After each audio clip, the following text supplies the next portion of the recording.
Palavra da Verdade, devocional de 4 de agosto. Rasgai o vosso coração e não as vossas vestes. Ainda assim, agora mesmo diz o Senhor: convertei-vos a mim de todo o vosso coração, e isso com jejuns, com choro e com pranto. Rasgai o vosso coração e não as vossas vestes, e convertei-vos ao Senhor vosso Deus, porque Ele é misericordioso e compassivo e tardio em irar-se, e grande em benignidade, e se arrepende do mal. Joel 2, 12 e 13. O livro de Joel consiste num oráculo de juízo contra o povo de Deus por ter este deixado o Senhor pelos ídolos. Não há menção de pecados específicos, mas a profecia se concentra no juízo e suas consequências, bem como na chamada ao arrependimento através da promulgação de um jejum nacional. Temos aqui uma série de ensinamentos sobre a natureza e os propósitos do jejum na vida do povo de Deus. O Senhor anuncia 3 eventos de juízo que se sobrepõem e se interligam. Explicitamente, o Senhor anuncia uma invasão de gafanhotos, um flagelo natural, no capítulo 1, verso 2 ao 2:27. Implicitamente, há também o anúncio de uma série de invasões militares, o flagelo da guerra, no capítulo 2, verso 20, e em 3, de 1 a 8 e 19. Mas ambos os eventos, mesmo distintos, são sobrepostos na profecia e são chamados de Dia do Senhor. Como tais, esses eventos prenunciam um juízo final que Joel chama de o grande e terrível Dia do Senhor, no capítulo 2, verso 31. No capítulo 1, versos 2 e 3, Joel convoca os anciãos, pastores do povo e todos os moradores da terra para ouvir a palavra de juízo que passa a descrever uma praga devastadora na qual 4 espécies de gafanhotos conhecidas daquela região são mencionadas: o cortador, o migrador, o devorador e o destruidor, provocando uma devastação ecológica. No livro da lei, esse tipo de praga já havia sido previsto como juízo pela quebra da aliança, em Deuteronômio 28:38. Eles são descritos como um poderoso exército enviado da parte do próprio Senhor, como está escrito no capítulo 2, verso 11a e 25. O Senhor levanta a voz diante do seu exército, porque muitíssimo grande é o seu arraial, porque poderoso é quem executa as suas ordens. Restituir-vos-ei os anos que foram consumidos pelo gafanhoto migrador, pelo destruidor e pelo cortador, o meu grande exército que enviei contra vós outros. A notícia mais terrível é que aquela praga de gafanhotos apontava para o grande e terrível dia do Senhor, mencionado no capítulo 2, versos 30 e 31. Mostrarei prodígios no céu e na terra, sangue, fogo e colunas de fumaça. O sol se converterá em trevas e a lua em sangue, antes que venha o grande e terrível dia do Senhor. Joel também descreve as consequências desse juízo sobre a nação. Plantações destruídas, recessão, escassez de alimentos e produtos de primeira necessidade. Mas o pior de tudo foi a interrupção do culto, como está escrito no capítulo 1, verso 9. Cortada está da casa do Senhor a oferta de manjares e a libação. Os sacerdotes, ministros do Senhor, estão enlutados. Cessou, portanto, uma atividade sacramental. Podemos comparar isto com nossos dias em que ficamos por um tempo sem o culto solene e a ceia do Senhor, por causa da pandemia. Por isso ele convoca os sacerdotes no capítulo 1, verso 13. Cingi-vos de pano de saco e lamentai, sacerdotes. Uivai, ministros do altar. Vinde, ministros de meu Deus, passai a noite vestidos de panos de saco, porque da casa de vosso Deus foi cortada a oferta de manjares e a libação. E lamenta ainda no verso 16. Acaso não está destruído o mantimento diante dos vossos olhos? E da casa do nosso Deus a alegria e o regozijo?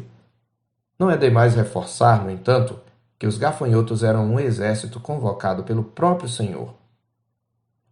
Diante do juízo iminente, os sacerdotes são ordenados a fazerem uma santa convocação para um lamento nacional por meio de jejum e oração.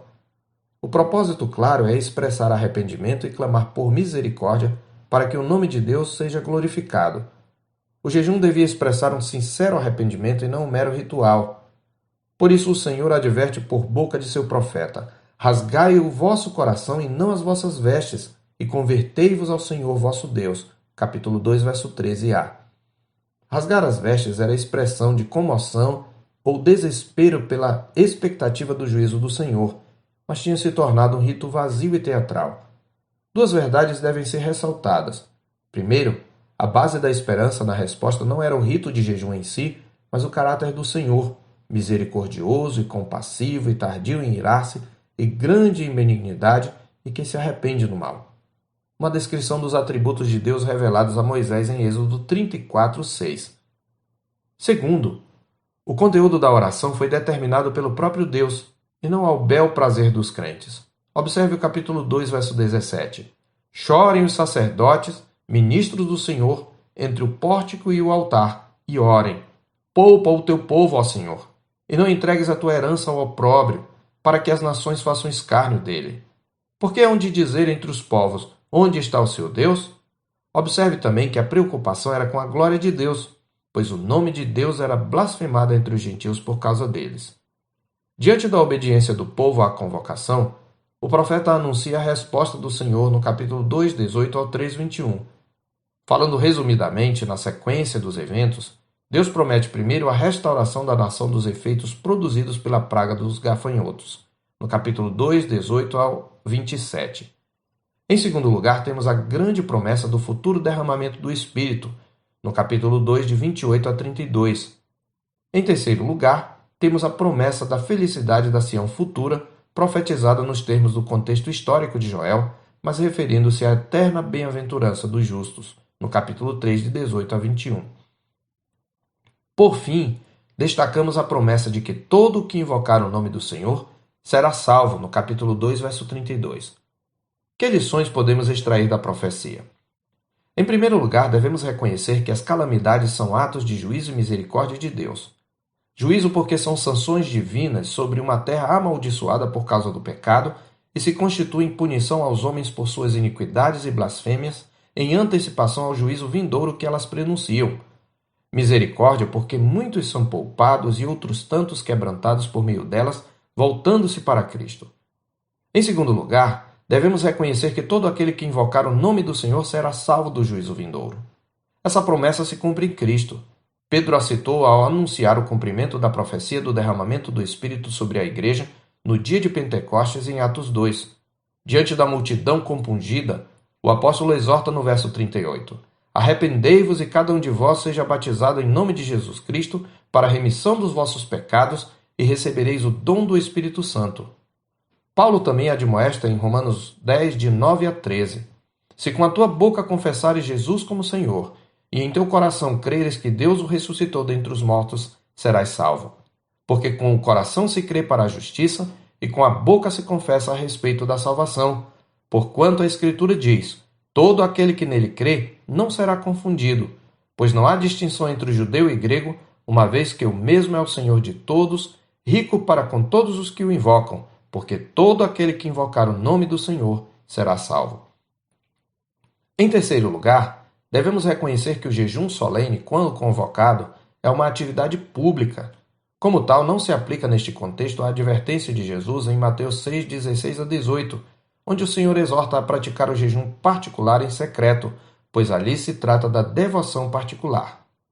Em quarto lugar, devemos reconhecer que o jejum não nos torna merecedores do perdão de Deus, mas a base de nossa confiança é o seu caráter, como está escrito no capítulo 2, verso 13b.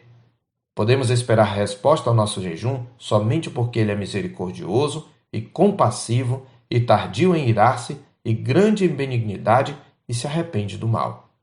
Em último lugar, devemos reconhecer que o jejum não é um ato de determinação profética para que Deus restitua o que julgamos ser nosso. É uma expressão da humilhação de quem reconhece que o Senhor é justo no seu falar e puro no seu julgar.